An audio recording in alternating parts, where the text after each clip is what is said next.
Welcome to the Disability Sport Info Show, the podcast that explores academic knowledge about disability sport. My name is Dr. Chris Brown, and I'm an academic with an expertise in disability sport. Each episode, I focus on a specific topic of disability sport and speak to academic experts to understand the area in more depth. So, join me and listen to the Disability Sport Info Show to get an expert view on disability sport. Okay, welcome to the Disability Sport Info Show with me, Dr. Chris Brown, and I've got Professor Tom Shakespeare with me today. Hi, Tom. Thank you. Nice to be with you. Thank you. Yeah, so this episode is the start of a special series for the 2024 Paris Paralympic Games. So throughout the series, I'm going to be exploring different topics associated with the Paralympics to provide an expert take on what it's like in terms of the Paralympics and just to get that academic perspective. So this content is designed to provide a foundational understanding about disability. What is it and how is disability perceived and experienced? I'm really happy to have Professor Shakespeare here.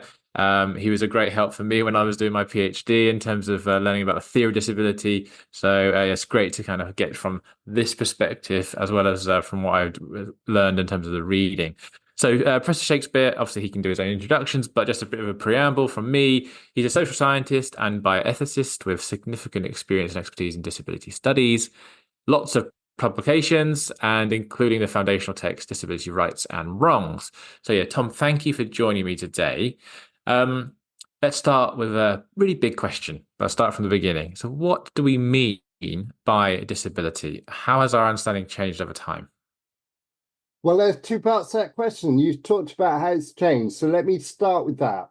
And so up till about 1970, we thought of disability really as something wrong with a person. Often traditional societies thought about disability in terms of sin or curse or something in your ancestry. That was replaced by medical understanding of disability, where disability was what you couldn't do. And what was very revolutionary about the 1970s was lots of disability activists got together and said, hang on a minute, we're not second-class citizens, we are human beings, and we are disabled by society. So the idea of repression dates from the 1970s. The idea of people being disabled by society, that we'd focus on barriers and environment, dates from the 1970s. And yeah, as social scientists, we look at how the same experience is very different in different places and different times. And of course, disability is just like that. It's very different, even where you are in the world right now, in terms of even where you are in Britain, for that matter, in terms of whether you can get level access, somewhere to live, whether people stare at you, whether you can have a employment and standard of living. So people in the 1970s said disabled people are disabled by society. So moving from a medical to a social understanding. My own work, and you kindly cited that earlier, my own work is saying, well, you know what? People who have all sorts of, well, everybody is to a certain extent impaired. Being embodied is to be impaired. And it's interesting you're doing a sports podcast because, you know, the more we practice sports, the more we're probably going to get injuries, the more we're going to get impaired. And indeed, yes. If you look at sports people in later life, they have terrible injuries, whether it's Parkinson's from percussive injuries, or whether it's too much twisting, it's very bad for the spine, or whatever it might be. But people have physical bodies, mental conditions, and they live in societies which have cultural viewpoints. Therefore, I think we should see disability as, yes, physical, also environmental, also psychological, and importantly, sort of social and structural as well. So all of those things interact to make disabled people. And if you look at, I think, the Paralympic regulations, they're very, very much what your body can't do anymore, and therefore what category you're in. So they don't ignore, it'd be ridiculous to ignore your impairment, your body completely. So they do take into account, but then they make, I think, a very enabling environment, and they say you can compete nevertheless. Of course you can. And we know that all sorts of people compete. But yeah, there'd be no point in you and me having a fight or a race or whatever they do, swim, because my legs don't work. So even at swimming, I'm not as good as you if your legs work. Whereas if I was competing against somebody like me, i.e. somebody whose legs didn't work or somebody had short arms or whatever, then it's a reasonable chance. So this idea that A, we can all participate, but B, we would be better matched against somebody like us is really liberational for disability sports, but also disability rights generally. Okay, so lots of interesting concepts there, and I'll just take it back a bit to the kind of concept of disability. When I was reading and learning about disability, from my understanding, including the impairment into our understanding of disability was a bit controversial. Yeah. Can you just explain a little bit more why that would be considered to be controversial? Well, I mean, remember, disability rights in its early incarnation in the 1970s was very liberatory. So as soon as you say people are disabled by society, not by our bodies, you opened up, A, people coming together in lots of organizations, but B, people didn't have to feel bad. They'd been brought up to feel bad about being different. And they could say, well, it's not me that's at fault, it's society. Society disables me. And I think that was extremely powerful. Mike Oliver, who's one of the pioneers of the social model of disability, said it's like a tool. And he quoted the American labor movement song, "If I Had a Hammer." So, yeah, it's a tool to fight oppression. And I remember him doing that because I was speaking in the same meeting as him. And I said, there's another English phrase which says, if you give a person a hammer, all they see is nails. And the social model is a very useful tool. But the trouble is, it sees the whole world in terms of people being disabled by society. But there are lots of other things that go on too. And so I would say that a model, an idea that developed in the 1970s may not be as useful in the 2020s because it's 50 years old. Most of us are not quite as useful 50 years later. Okay, thank you. And this concept of universalism that you talked about in terms of we're all impaired, but to a different degree. Yeah. You know, like it's on a sliding scale, and sometimes you might be more impaired if you've broken a leg, or you might have a more stable impairment, etc. That seems common sense to me. But is it accepted by society, do you think? I think society sees us as two separate camps, disabled people and non-disabled people, and never the two intermeet. And disabled people have a special provision, and we're very sorry for them. And the majority are non-disabled, and that's how we'll develop and run our life. But it's totally illusory. For a start, we age, hopefully, and as we get older, we get more impaired, and ultimately die when we have essentially too many impairments. And if you look at the age gradient in disability, something like 5% of children, at least 10% of working age adults, and up to 50% of older people are disabled. And one of the reasons that we are going to have many more disabled people is because we have many more older people. We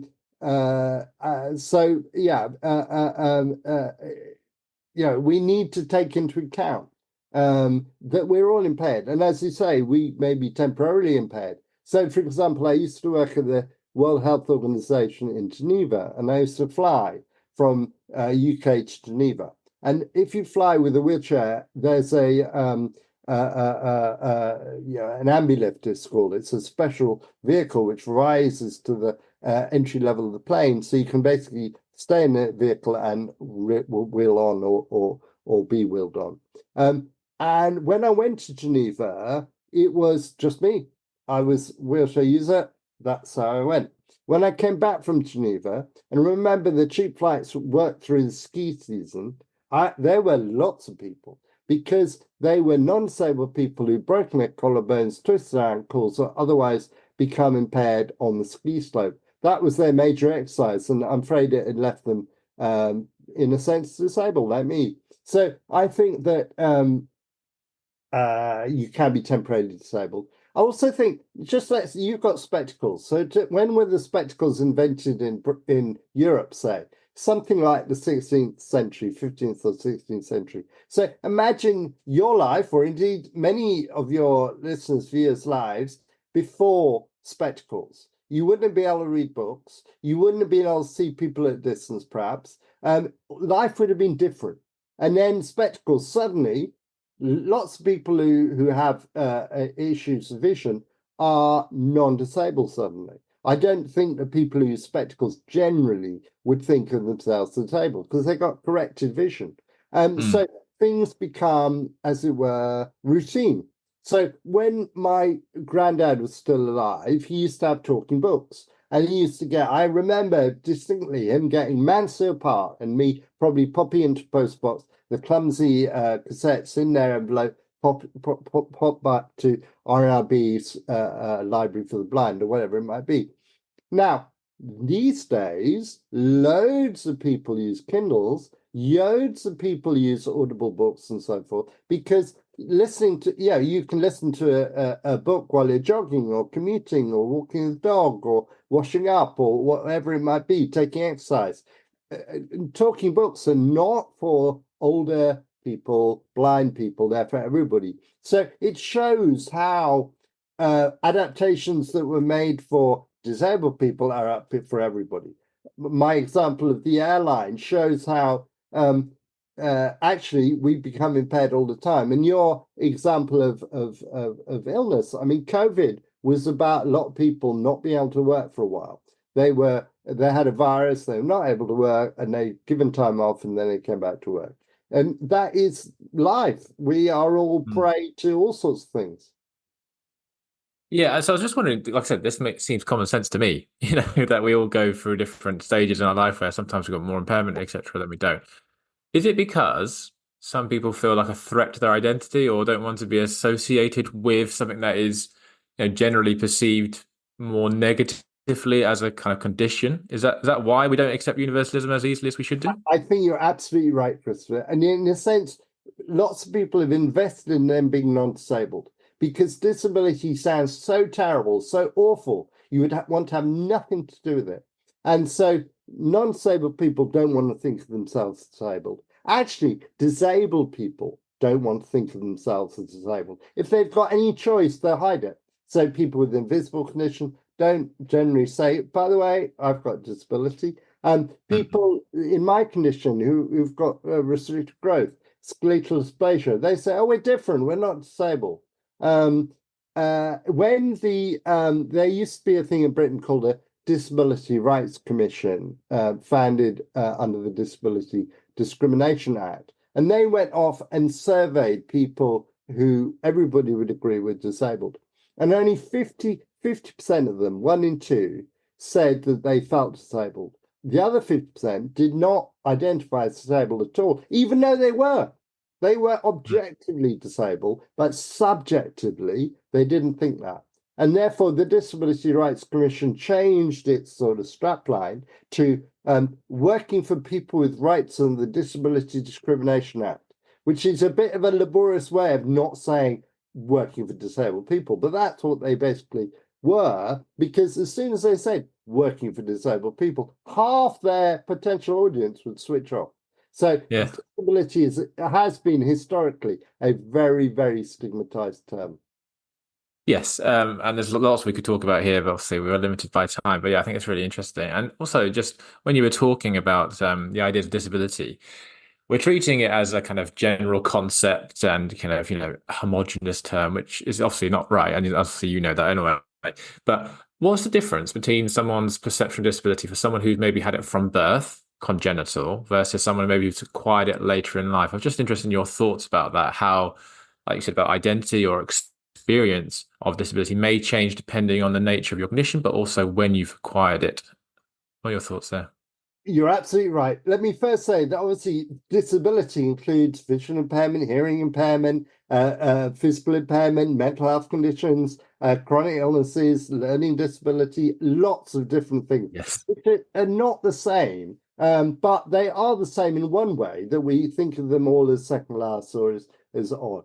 Um, how may your identity change over time? Well, if you've been born with a condition, you know no other. You don't know, as it were, normal life. And therefore, you are probably fairly adapted to being different in this way, missing a limb or a sense or being paralyzed or whatever. And it's you don't want to be changed. You're happy the way you are.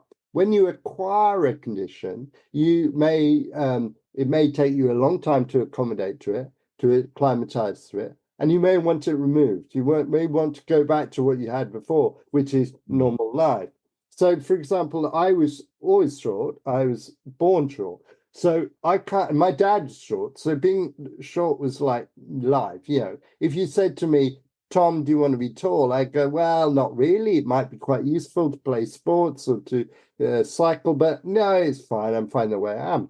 Now I'm in a wheelchair. If you said to me, Tom, would you prefer to not be in a wheelchair? I'd probably say yes, because this is a nuisance. It's not the end of the world, but it's a nuisance. It makes life difficult. And if I could avoid having a spinal cord injury, I probably would. And I'm not alone. I think a lot of people would think that. But it's the way life is. So you can't do anything about that. Yeah, that's interesting as well. So you're talking about how maybe the reality of the experience, like you said, using a wheelchair for you is a nuisance. But I know when I was reading about disability when I was kind of doing a PhD, and also just listening to a podcast recently with Harriet Harman on the News Agents, which talk about feminism, to kind of say something negative about disability, or in her case, feminism, would potentially damage the cause that you're trying to promote. So if you're talking about how actually this impairment can be annoying or a nuisance or whatever it might be, that's not great. So when we were talking earlier about the presence of impairment, is that also a reason why some people don't want to talk about impairment because it might harm the movement of trying to get greater justice? Absolutely. Of course it would. Of course it might. But I'm an academic. I am an activist, but I'm an academic. So I have to tell it like it is, like what people Mhm. say. I remember Yeah. I was with an activist one day and I was talking at their meeting in public, and in private, they were very happy to moan to me about their aches and pains. And when we went out on stage, they said, it's all barriers and oppression. And when we came back off stage, I said, hang on a minute, that's not what you said to me. He said, yeah, I know, but I'm not going to tell them that. And it was exactly what you say. Now, there is a difference, obviously. Harriet was talking about gender. And in terms of gender, obviously there is menstrual pains, and I don't want to minimize menopause or whatever, but broadly speaking, being a woman is not different to being a man. It's people are clever and they're strong and all that stuff. However, often, not always, but often, having an impairment is a pain in itself. It's a nuisance. It may literally be a pain. I get a lot of pain from having a spine like mine. So Mm. it's not as easy to say, oh, it doesn't make any difference. It's black or white or male or female or straight or gay. Yeah, it's all the same. It doesn't matter. Well, it does matter for many, not all, but many impairments. Yeah, and also just thinking if you're only focusing on perceived barriers in like the environmental domain, you may then ignore the other adaptations you might need to make if you weren't thinking about how an impairment could potentially have an impact on an individual's life. Would that be fair to kind of think about Yeah, that? no, I think it is. And I think things, so I mentioned my pain, for example. So access to proper painkillers, not opiates, but proper painkillers is really important. And in Mm. many parts of the world, they are not available. So that is a disability rights issue, even though it's about bodies and pain, it's not about barriers and oppression. Yeah. Okay. And just kind of more a procedural thing here. So in the UK, we say disabled people. My understanding is because of the social model kind of concept where we're saying people are disabled by society. But we also have terms like people with disabilities, where we're trying to emphasize the humane element of this is the person first who happens to have a disability. Is that distinction correct? And also, why is there potentially some issues with whether you are saying disabled people or people with disabilities? So globally, in English, the term is people with disabilities or persons with disabilities. We have the UN Convention on the Rights of Persons with Disabilities. So, and if you go to America, they've got the Americans with Disabilities Act, and the same in Australia and many, many English-speaking settings. However, in Britain, because we've got the social model, we talk about disabled people. But as you say, it doesn't, I don't really care. If you say people with disabilities or disabled people, you've obviously thought about it.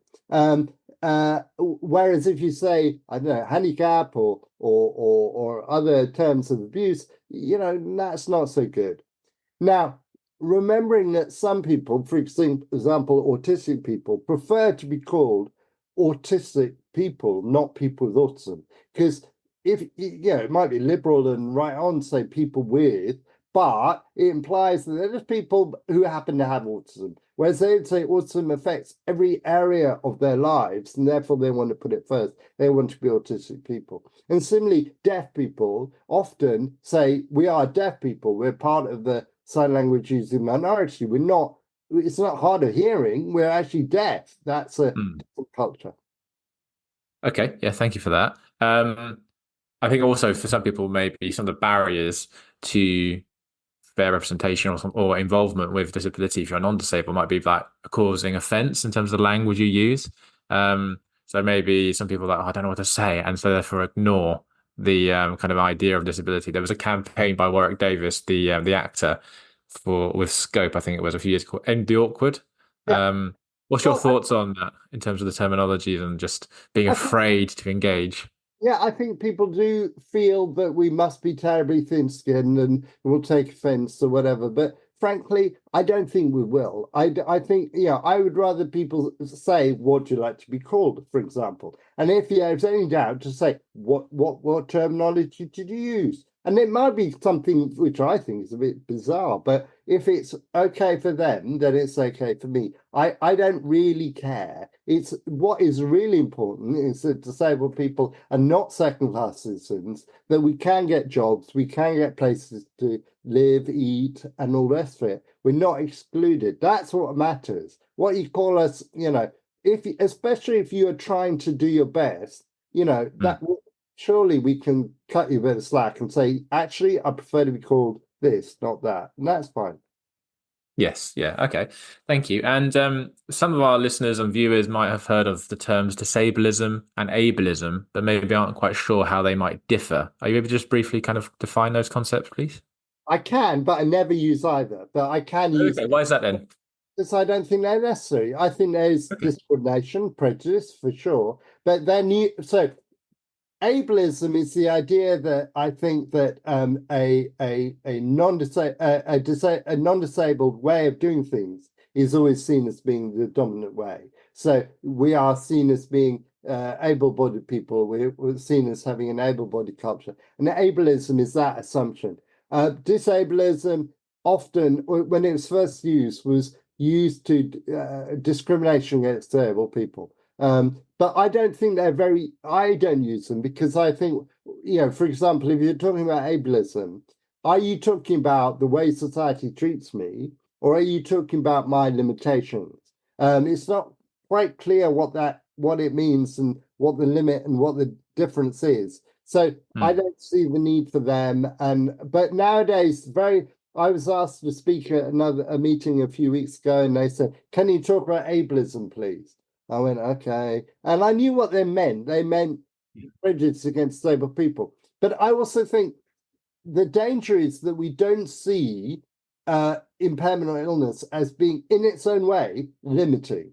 And it can be, not always, but it can be. And that's not the same as racism, sexism, heterosexism, all the rest of it, where it's a prejudice that's limiting, but the person is not limited by their difference. They're not limited at all. We often are limited. Interesting. So that's going back to what we talked about earlier, where we're saying if we try to ignore the presence of impairment for progressing the rights of disabled people, then we're potentially doing some harm because we're ignoring the reality of experience. We might be leaving out a particular area of life. We might be saying you can't talk about that area of life. And either of those things is a problem for me. Yeah, and obviously, it depends on the person's impairment, doesn't it? Yeah, One yeah, person might have a fairly stable condition, or some might have a progressively worsening condition, or whatever it might be. yeah. They might. I mean, I've got a fairly stable condition. I'm paralyzed, and that's all there is to it. But because it's an incomplete paralysis, I get a lot of pain. So that's a problem, and I always will. And I can take various drugs to try and minimize that, but it won't go away. It won't be cured. It's got to be managed, and usually for me, it's managed through drugs. It might be mindfulness or whatever else, but yeah, it's got to be managed, not eliminated. Okay, and just turning to kind of culture, actually, now, it'd be interesting to kind of get your views here. So, how do you think disability is represented in culture, and how does that influence the kind of general view and understanding of disability? So, I mean, a lot of things that we watch or read or become aware of are very negative about disabled people and about disability generally. A lot of the metaphors we use are basically physical or mental metaphors. You're crippled by doubt. You're deaf to reason or whatever it might be. Turn a blind eye, that kind of thing. All the rest of it. Yeah.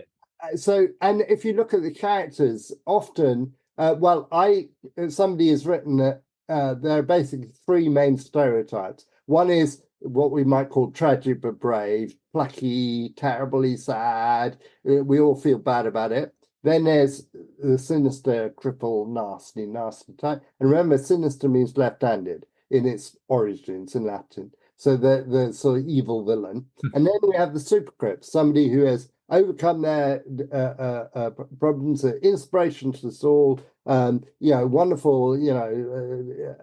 The Stephen Hawking type person, or sometimes the athlete, the Paralympian athlete. Yeah, quite often. Yeah, awesome. Yeah, they're really good. Why? That's what we should all be, more plucky and resilient. All that stuff.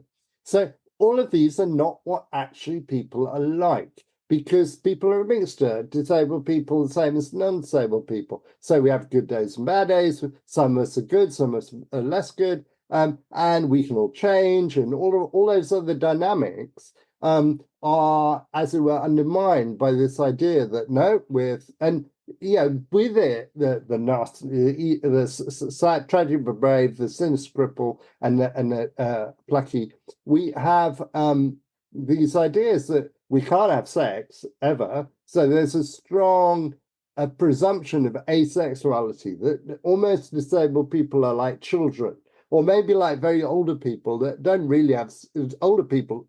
Sex is that's for young people. There is lots of ideas about asexuality and vulnerability and innocence and all that sort of.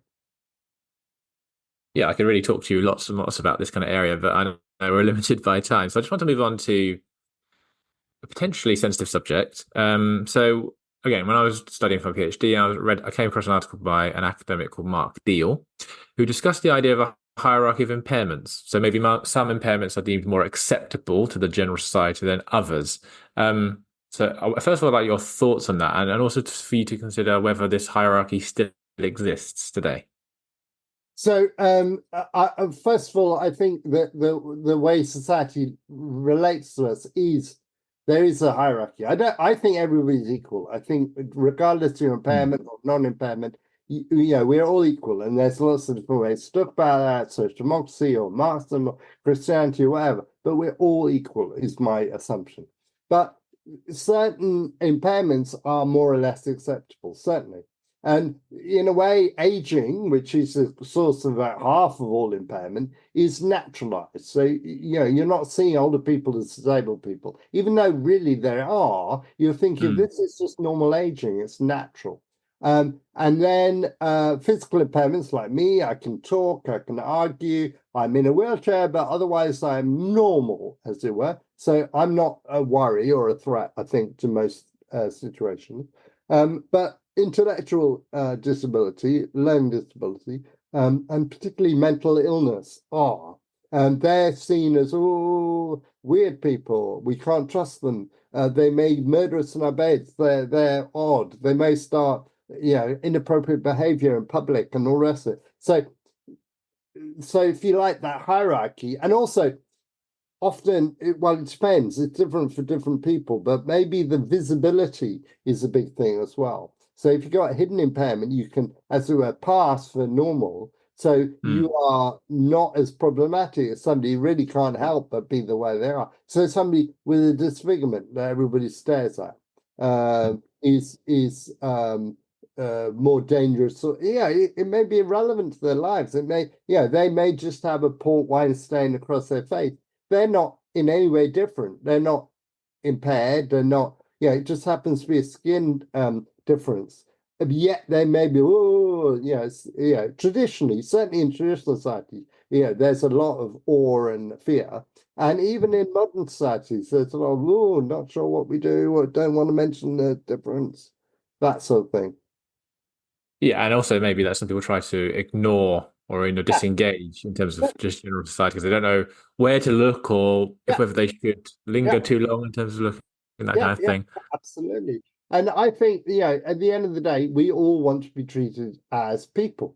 Of And course. usually, whether it's a skin difference or whether it's short stature or whatever, we don't really spend a lot of time thinking about it. We just get on and do our thing, and it's not a big problem, not a big part of us. And therefore, we need to move away from thinking of these things and treat people as equal.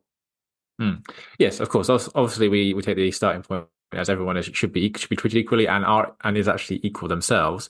But in terms of how it is viewed within society, that's where we potentially get that hierarchy. Where, from what I'm getting from you, is that it's how it diverges from normality. That's Yeah. kind of influences the hierarchy. So if you're further from what we deem to be normal, Yeah, then you're more likely to be viewed as suspiciously or not favorably. Whereas, like I said, if you can fit within normal society, then it's okay. You're just a little bit different. yeah, yeah. And it even extends to people who work with people. So if you look at medicine and look at doctors, the people who are valued least in medicine are geriatricians who deal with older people and psychiatrists and rehabilitation doctors who deal with all those old, disabled, mentally ill people that we don't want to. Whereas people who deal with cardiac arrest or brain surgery, they deal with normal people, nothing wrong with them. They just happen to have a problem and we will sort it out and heal it.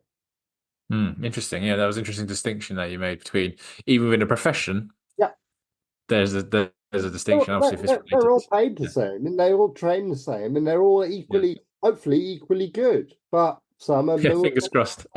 uh, Yeah, okay, interesting. And also, I'm very conscious of time, so I think I'll have this last question if that's okay, Tom. So, for a non-disabled person with no prior involvement or experience of disability, what would be your top tips for giving them to be able to engage and understand disability in a more fair and compassionate way? well, you might not have disability, but I'm pretty sure that somebody in your family does. That may be a child, it may be a sibling, it may be a parent.